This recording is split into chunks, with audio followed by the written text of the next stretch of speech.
दोस्तों स्वागत है आप सभी का संवेद आईएएस यूट्यूब चैनल पर। दोस्तों आप सभी लोग जानते हैं कि हिस्ट्री की फैक्ट सीरीज लगातार चल रही है और ऐसे कंडीशन में महत्वपूर्ण फैक्चुअल इंफॉर्मेशन के लिए ये एपिसोड आपके लिए ये जो सेशन चलाया जा रहा है बहुत महत्वपूर्ण हो जाता है, क्योंकि एग्जामिनेशन में मैक्सिमम आप क्वेश्चन देखेंगे फैक्चुअल इंफॉर्मेशन से आ रहा है, चाहे वो पीसीएस का हो, पुलिस का हो, यूपीएसआई का हो, टेट का हो, ठीक है, सुपर टेट का हो, या फिर अभी दिल्ली पुलिस का जो एग्जामिनेशन लगा हुआ है उसका हो। सबके लिए ये सेशन बेहद इंपॉर्टेंट हो जाता है। आपसे जो फैक्चुअल इंफॉर्मेशन के साथ साथ में जो कॉन्सेप्चुअल इंफॉर्मेशन की जो है समझ होती है वो मैं इसी सेशन के साथ में कंफर्म करता चल रहा हूं।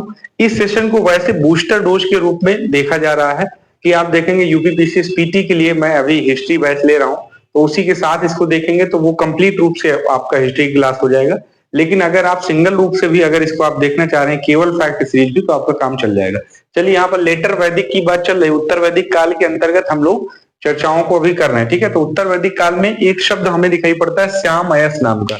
ये शब्द लोहे के लिए प्रयोग किया जाता है। देखिए लोहे का प्रयोग की बात करें तो आपने देखा होगा, मैंने आपको बताया था कि ऋग वैदिक काल में लोहे का प्रयोग नहीं हुआ था, लेकिन उत्तर वैदिक काल में लोहे का प्रचलन चालू हो गया। और उत्तर वैदिक काल के बाद जैसे हम लोग महाजनपद काल की ओर बढ़ेंगे, वहां पर लोहे के प्रचलन की वजह से आप देखेंगे कि हमें कृषि क्षेत्र में विस्तार, व्यापक स्तर से वनों की कटाई, फिर उसके बाद में राजशाही एक प्रकार से क्रिएट होगी, राजतंत्र की स्थापना होगी, सेना स्थापित हो जाएगी, व्यापक स्तर से जंगली जानवरों का इस्तेमाल सेना के रूप में किया जाएगा, हाथी का इस्तेमाल, घोड़े का इस्तेमाल, ठीक है, इस तरीके से जंगली जानवर का इस्तेमाल भी किया जाएगा।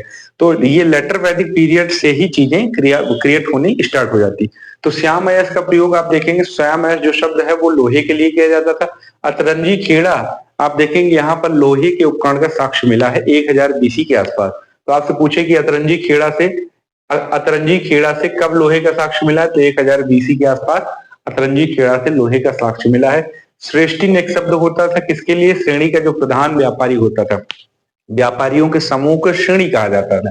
श्रेणी का जो प्रधान व्यापारी, चीफ जो ट्रेडर होता था, उसको जो है श्रेष्ठिन कहा जाता था। व्यापारियों, कभी आपसे पूछ ले श्रेणी किसको कहते हैं, श्रेणी व्यापारियों के समूह को कहा करते थे। उस व्यापारियों के समूह में जो प्रमुख व्यापारी होता था उसको श्रेष्ठिन कहा जाता था। निष्क, शतमान, पात, कृष्णन, रक्तिका तथा गुंजा, ये माप की भिन्न भिन्न इकाइयां थी। आप आगे चल करके देखेंगे कि ऋग्वैदिक काल में निष्क स्वर्ण का आभूषण होता था, और यहाँ पर जो है एक प्रकार से मुद्रा की इकाई बन गई। तो यहाँ पर लिखा भी है कि स्वर्ण का आभूषण ऋग्वैदिक काल में था, लेकिन अब एक मुद्रा का रूप ले चुका था निष्क। ये कब की बात है, उत्तर वैदिक काल में अब ये मुद्रा का रूप ले चुका था, ठीक है।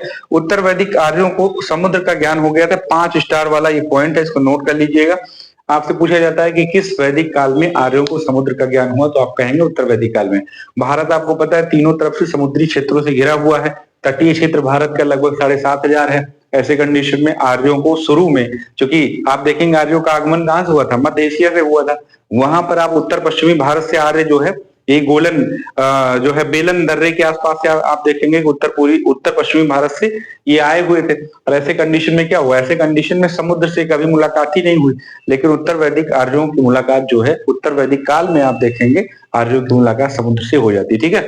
स्वर्ण, लोहे के अतिरिक्त, अब सोने का प्रयोग तो इनको पता ही था, लोहे के अतिरिक्त ये लोग टिन से भी परिचित हो गए, तांबा, चांदी, सीसा से भी ये लोग परिचित हो चुके थे। तो आप ये कह सकते हैं कि लगभग सभी धातुओं से ये परिचित हो चुके थे। धातु गलाने का उद्योग यहाँ पर व्यापक स्तर से इस्तेमाल होता था, क्योंकि इनको क्या करना था, इनको उसके लिए आभूषण भी बनाना था स्त्रियों के लिए, साथ ही साथ लड़ाई के लिए तलवारें भी बनानी थी, अस्त्र शस्त्र भी बनाना था।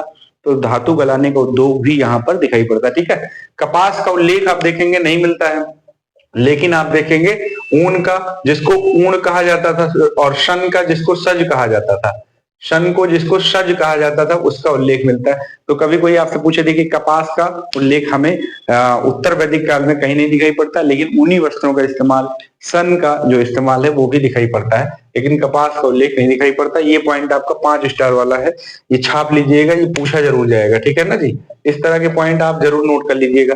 सिक्के का नियमित प्रचलन आरंभ नहीं हुआ। आप कहेंगे सर ये जो शतमान और पाद, कृष्णम, रक्तिका, गुंजा आपने बताया, ये तो अभी आपने बताया कि माप तौल की एक प्रकार से इकाई है, तो क्या सिक्कों का इस्तेमाल नियमित रूप से हुआ था? नहीं, सिक्कों का प्रयोग प्रचलन में था, लेकिन इनका जो रूटीन है वो डेली रूटीन में जो है नहीं आया था। ऐसा नहीं कि हमेशा के लिए इस्तेमाल होते थे, नियमित प्रचलन इनका नहीं स्टार्ट हुआ था। 3 प्रकार के ऋणों की चर्चा की गई है। एक तो पितृ ऋण है, एक आपका देव ऋण है और एक आपका ऋषि ऋण है। तीनों ऋणों से उन्मुक्ति पाने के विधान भी बताए गए कि किस तरीके से इन ऋणों से उन्मुक्ति पा सकते हैं। पिता वाले ऋण से कहा जाता है कि संतान की उत्पत्ति की, आपने शादी किया और संतान उत्पत्ति कर दी तो पितृ ऋण से आपको मुक्ति मिल जाएगी, आपने पिता के ऋण को समाप्त कर दिया। वहीं ऋषि ऋण को कहा जाता है कि पुत्र को शिक्षा आपने दे दिया तो ऋषि ऋण की समाप्ति आपने कर दिया है। वहीं देव ऋण की बात करें तो धार्मिक अनुष्ठान, पूजा पाठ आपने करवा दिया, ईश्वर में आस्था भाव से धार्मिक अनुष्ठान करवा दिया, तो इन तीन ऋणों से आप देखेंगे मुक्ति पा जाएंगे। देव ऋण से भी मुक्ति आपको मिल जाता था। तो तीन प्रकार के ऋणों की चर्चा की गई है। अगले कुछ जो पॉइंट हमारे हैं वो अन्य स्लाइड में देखने की कोशिश करेंगे। यहाँ पर देखेंगे कि हमें दिखाई पड़ता है क्या, हमें दिखाई पड़ता है उपनिषद। उपनिषद का मतलब क्या होता है, गुरु के समीप बैठना। आपने देखा होगा उपनिषदों के जैसे मुंडकोपनिषद है, मांडूपनिषद है, ठीक है, और मुंडकोपनिषद है, जाबालोपनिषद है, इस तरीके के उपनिषद की चर्चा आपने पढ़ा ही होगा जो है धार्मिक साहित्य के अंतर्गत, ठीक है। तो यहाँ पर उपनिषद की चर्चा करें तो उपनिषद का मतलब, यहाँ पर उपनिषद में सबसे पहले आप देखेंगे मोक्ष की चर्चा की गई है। तो उपनिषद का तात्पर्य क्या, उपनिषद का शब्द का तात्पर्य है मोक्ष, जो है उपनिषद शब्द का तात्पर्य है गुरु के समीप बैठना, और इसमें सबसे पहले मोक्ष की चर्चा की गई। तो कभी आपसे पूछे कि किस धार्मिक ग्रंथ में मोक्ष की चर्चा सर्वप्रथम की गई है, तो आप बताएंगे उपनिषद में। शतपथ ब्राह्मण, आपको पता है कि हमें यजुर्वेद का ब्राह्मण ग्रंथ दिखाई पड़ता है, और आपको पता है कि यजुर्वेद के ही ब्राह्मण ग्रंथ शतपथ ब्राह्मण में कई बातें दिखाई पड़ती। पहला, सर्वप्रथम मृत्यु की चर्चा इसमें दिखाई पड़ती है, पुनर्जन्म की भी चर्चा दिखाई पड़ती है। साथ ही साथ यहाँ पर आप देखेंगे स्त्री को पुरुष की अर्धांगिनी का भी इसमें विचार दिया गया है। तो कभी आपसे कोई पूछे कि भाई सर्वप्रथम मृत्यु की चर्चा किस ब्राह्मण ग्रंथ में दिखाई पड़ती है, तो आप क्या बताएंगे, शतपथ ब्राह्मण में। आपसे पूछा जाए कि भाई पुरुष को, जो स्त्री को पुरुष की अर्धांगिनी जो है बनाने की बात, या फिर उसमें चर्चा किस ब्राह्मण ग्रंथ में दिखाई पड़ती, तो आप बताएंगे शतपथ ब्राह्मण में। दर्शन की चर्चा करें तो आप देखेंगे हमारे यहाँ 6 दर्शन दिखाई पड़ते हैं, बेसिकली 6-7 दर्शन आप देखेंगे दिखाई पड़ता है। पहला तो आप देखेंगे कि चारवाक दर्शन है। चारवाक आप लोगों को पता ही होगा, चारवाक दर्शन के प्रवर्तक चारवाक ही हैं।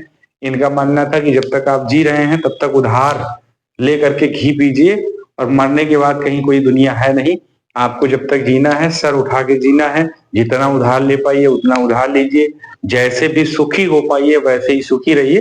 तो ये जो दर्शन है वो इहलौकिकवादी दर्शन है। तो आप कहेंगे ये जो दर्शन है वो कैसा है, इहलौकिकवादी दर्शन है।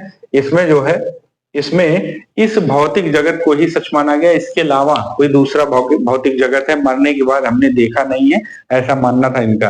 इनका मानना था कि कोई दूसरा भौतिक जगत नहीं है, मरने के बाद हमने ऐसा कुछ देखा नहीं है। तो चार वाकों का ये मानना था। योग की बात करें तो योग परंपरा आपको पता ही है, पतंजलि इसके प्रवर्तक दिखाई पड़ते हैं। योग सूत्र की रचना पतंजलि ने ही की है, ठीक है।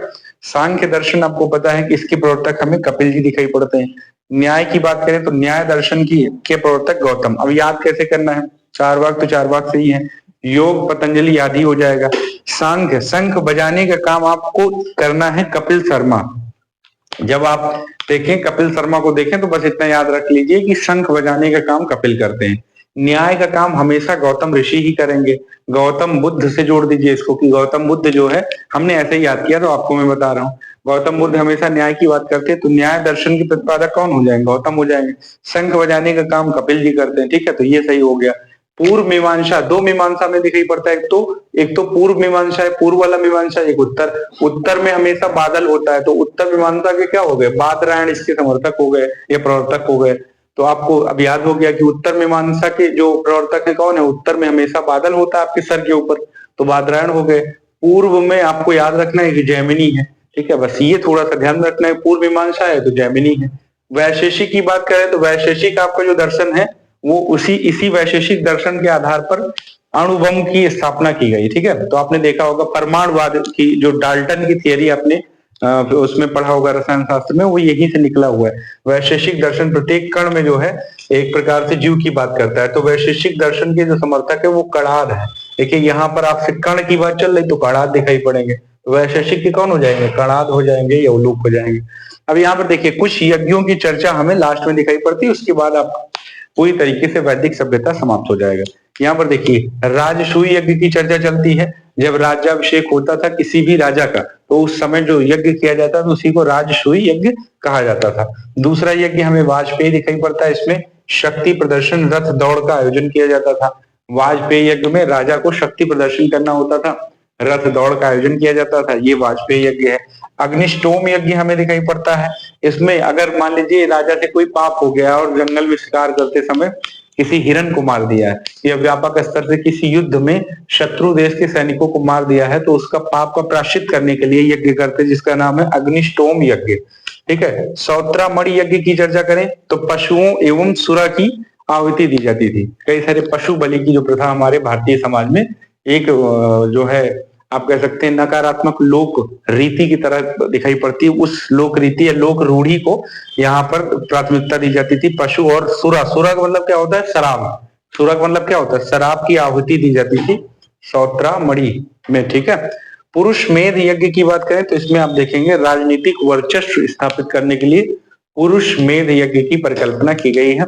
और इसमें स्वस्थ पुरुष को, जो स्वस्थ विद्वान पुरुष होता था, अगर उसका कोई अंग विच्छेद नहीं है तो उसकी बलि भी देने की इसमें बात की गई।